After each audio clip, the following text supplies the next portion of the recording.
From the middle of the chain bridge at dusk, you can see why Budapest is really two cities. To your left, Buda rises, medieval fortress walls, wooded hillsides, quiet. To your right, Pest sprawls, grand boulevards, cafe terraces, art nouveau facades that look like something you dream up and never quite believe existed. Two halves divided by the Danube, fused into one capital that somehow costs half what Vienna charges for the same level of grandeur. This is Budapest, Hungary. What makes Budapest unusual isn't just the architecture or the thermal springs surfacing beneath every other neighbourhood, it's the variety packed into a walkable space. In a single day, you can scale a hilltop fortress, soak in a century-old bathhouse with mosaic-tiled floors, eat goulash at a market that's operated since 1897, and finish the night holding a beer inside a crumbling apartment building someone turned into a bar. This city works both sides of the Danube, and the natural rhythm is this. Start on the Buda bank, where things are older, steeper and quieter, then cross east to Pest, where the energy and the nightlife live. Later, we'll end up chest-deep in steaming thermal water, watching old men play chess on floating boards, which tells you something about the kind of city this is. But we start where most people find their bearings, on the bridge itself. The Széchenyi Chain Bridge was the first permanent crossing of the Danube here, opened in 1849, and walking across it remains one of those rare free experiences that makes a city stick in your memory. The stone lions at each end have a legend attached. A boy supposedly pointed out they had no tongues, embarrassing the sculptor so badly he threw himself off the bridge. None of it's true. The lions do have tongues, and the sculptor died peacefully years later, but the story persisted, and locals still tell it with perfectly straight faces. From the centre of the span, the Parliament building glows to the north, its spires doubled in the water. On the Pest embankment heading south, you'll cast the shoes on the Danube, 60 pairs of iron shoes cast along the riverbank, marking where hundreds of people were shot into the water during the Second World War. It's a small memorial, windswept and exposed, and it lands harder than most museum exhibits could. The river doesn't let you look away. Cross to the Buda side and take the cyclo funicular up Castle Hill. It costs about 3,000 forints, roughly €8, and saves you a steep 15-minute climb. Walking up through the Vienna Gate is free and perfectly pleasant if your legs are fresh, but the funicular has its own history. It's been carrying passengers since 1970, rebuilt after the war destroyed it. At the top, the Buda Castle district opens into a different century. The Royal Palace anchors the southern end and houses the Hungarian National Gallery, which is free on the ground floor and worth an hour even if paintings aren't usually your thing. The 19th century Hungarian landscape collection has a brooding, rain-dark quality that earns the kind. But the real pleasure up here is the surrounding neighbourhood. Cobblestone lanes, pastel Baroque townhouses, almost no car traffic. Near Uri Utka, a woman sells fresh lángos from a window barely wider than her shoulders. She folds the fried dough to order, loads it with sour cream and grated cheese, and charges less than €2. The queue of locals forming before 10 in the morning tells you everything about the quality. No reviews necessary. A 5-minute walk north through the Castle district brings you to Fisherman's Bastion, a white neo-Gothic terrace perched above the river that looks purpose-built for panoramic photography. The lower level is free year-round and offers an unobstructed view across the Danube to Parliament and the entire Pest skyline.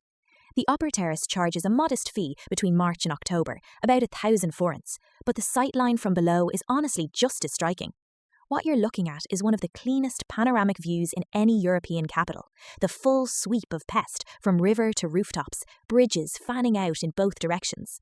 Directly behind the bastion, Matthias Church rewards anyone willing to step inside. Every surface of the interior is painted with geometric patterns that feel more Ottoman than European. Vivid tiles, deep reds and golds, a visual reminder that Budapest spent 150 years under Turkish rule and absorbed more than it admits. Entry is about 2,000 forints, and 20 minutes gives you the full visual experience.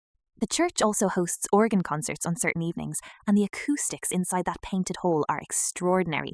20 minutes for the architecture, an evening for the music, 2 entirely different visits to the same building. We've covered the hilltop, now let's head for the view that earns it. Staying on the Buda side, a 20-minute riverside walk south from Castle Hill leads to the base of Gellért Hill, and this is the active stretch of the day. The trail climbs steeply through trees, switchbacking up the hillside, and takes about 15 minutes at a comfortable pace. At the top, the Cittadella, a Habsburg-era fortress, commands the highest natural point in the city. The panorama from here is the widest in Budapest. Both banks, every bridge, Parliament, the Basilica Dome, Margaret Island floating like a green ship to the north, the eastern suburbs dissolving into the great Hungarian plain. No entry fee for the viewpoint, though the Cittadella interior has been under renovation with variable access. Late afternoon is the time to be here.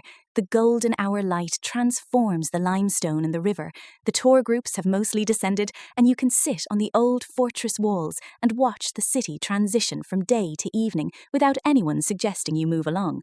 At the foot of Gellért Hill sits one of Europe's great public bathing experiences. The Gellért Thermal Baths occupy a 1918 Art Nouveau building that looks more like a concert hall than a swimming pool. Mosaic floors, vaulted ceilings, ornamental columns, and turquoise water heated by springs the Ottomans tapped 500 years before this building existed.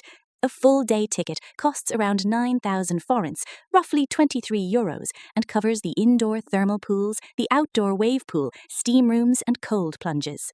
Weekday mornings are when to come. By midday, the tour groups fill the main pool, and the atmosphere shifts from contemplative to congested.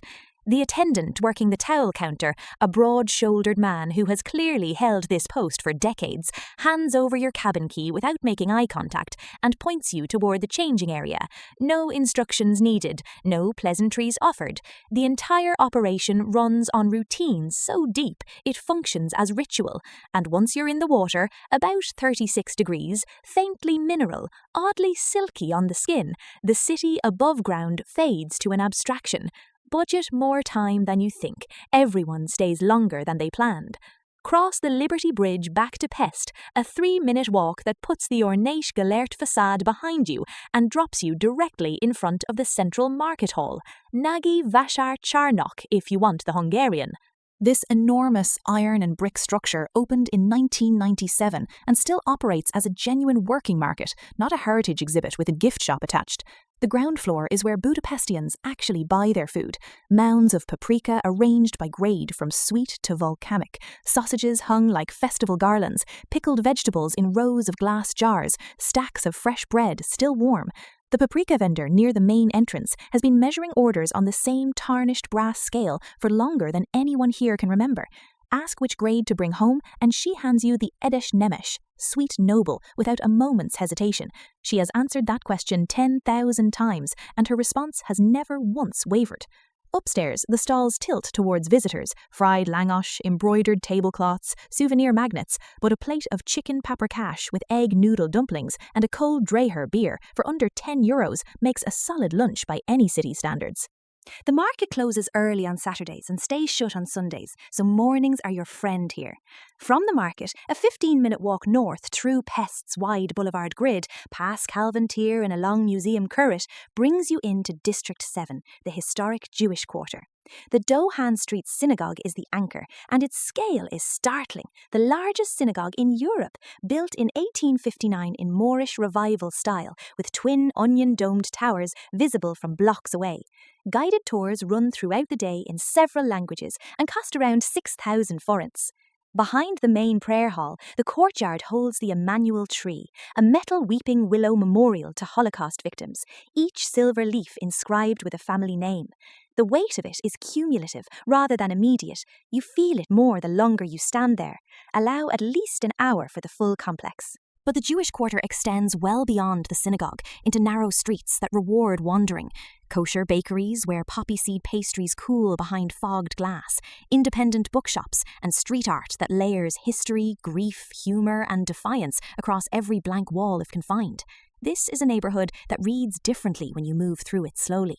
Stay in District 7 as the light fades. This is the birthplace of Budapest's ruin bar scene, a movement born in the early 2000s when artists and entrepreneurs began converting abandoned apartment blocks and factory buildings into sprawling, deliberately chaotic drinking dens. Szimpla Kert is the original and still the most disorienting. Walking through an unmarked courtyard entrance, past bathtubs repurposed as sofas, under a Trabant car suspended from the ceiling, through rooms branching into rooms, each furnished with items seemingly raided from every grandmother's attic in Hungary, is an experience that resists description. A craft beer costs about 1,000 forints, €2.50. On Sunday mornings, Szimpla reinvents itself entirely as a farmer's market. Local honey, artisanal cheese, sourdough bread, and a completely different crowd filling the same eccentric space. The surrounding blocks hold a dozen more bars worth discovering. Instant Fogas sprawls across multiple floors of a former apartment building. Szimpla Kert feels like a garden party no one remembered to end. And Mazel Tov pairs Middle Eastern food with fairy-lit courtyards and live music. No itinerary needed. Walk until a doorway pulls you in. The next morning, head north along the Danube promenade towards the Hungarian Parliament building. It deserves a dedicated visit, not a passing photograph from across the river, but real time inside.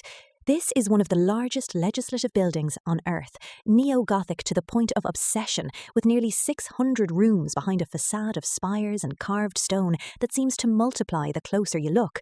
The exterior, mirrored in the Danube at night, is Budapest's defining image, but the interior is where it becomes genuinely stirring. English language guided tours run daily, last about 6,000 forints for EU citizens, slightly more for others. The main ceremonial staircase, white marble, gold leaf, vaulted ceiling receding upward into shadow, would justify the ticket alone. The central domed hall, where the Hungarian crown jewels sit under permanent guard in near silence, has the kind of atmosphere that needs no velvet rope to command respect. Book your tour online a few days ahead. Same-day tickets vanish reliably through May through September, and arriving without a booking means hoping for a cancellation that rarely comes. From Parliament, hop on tram line 4 or 6 heading north, one of Budapest's great tram journeys, the yellow cars hugging the Danube embankment with Parliament sliding past the windows. Cross Margaret Bridge on foot and you're on Margaret Island, a 2.5-kilometre strip of parkland floating in the centre of the river, connected by bridges at each end and closed to private traffic. This is where Budapest goes to exhale.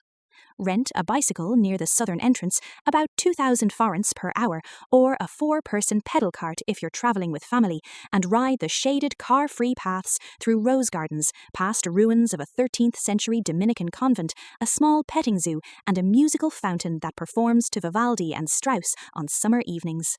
Families sprawl across the lawns with picnic blankets. Joggers loop the perimeter trail. A full circuit runs about 5.5 kilometres, flash and shaded most of the way. On the island's western edge, the Palatinus open-air pool complex has water slides, wave pools, and enough space for children to burn off an entire day's worth of energy. Entry is about 4,000 forints.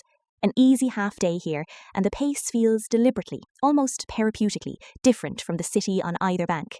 From Margaret Island, a 15-minute tram or taxi ride east brings you to City Park, Városliget, and to Széchenyi Baths, the thermal experience that couldn't be more different from Gellért. Where Gellért is interior, ornate and hushed, Széchenyi is outdoor, enormous, painted bright yellow and unapologetically social. The image you've probably encountered, elderly men playing chess on floating boards in clouds of rising steam, happens here in the outdoor pools, and it is not staged for cameras. One man in the far corner pool told us he'd been coming every single morning for over 30 years. His friend arrives at 8:30, they play until 10, then both go home. That's the shape of the day. That's enough. Entry runs about 9,000 forints, comparable to Gellért, and the outdoor pools operate year-round. Steam pouring off the water into cold winter air is half the spectacle. Across the park, a 5-minute walk brings you to Vajdahunyad Castle, a theatrical blend of Romanesque, Gothic, Renaissance and Baroque architecture thrown together for the 1896 Millennium celebration, looking genuinely dreamlike behind its moat and drawbridge. And Heroes Square, flanking the park's formal entrance with its towering columns and equestrian statues, provides the final wide-angle frame. Budapest is a city that slips between centuries without apparent effort. Ottoman thermal springs feeding into Habsburg bathhouses, 20th century scars still visible from 21st century ruin bars, a creative energy that keeps repurposing whatever is left standing. It rewards the careful planner and the aimless wanderer in roughly equal measure. And the thing you'll carry home weeks after the flight isn't any single building or bridge or bowl of paprika. It's the steam curling off the outdoor pools at 7 in the morning, the sound of someone laughing in the next room of a bar you never planned to enter, and the quiet realization that 2 days here was never going to be enough. Like, if this was interesting, hit the subscribe for more and turn that notification bell on.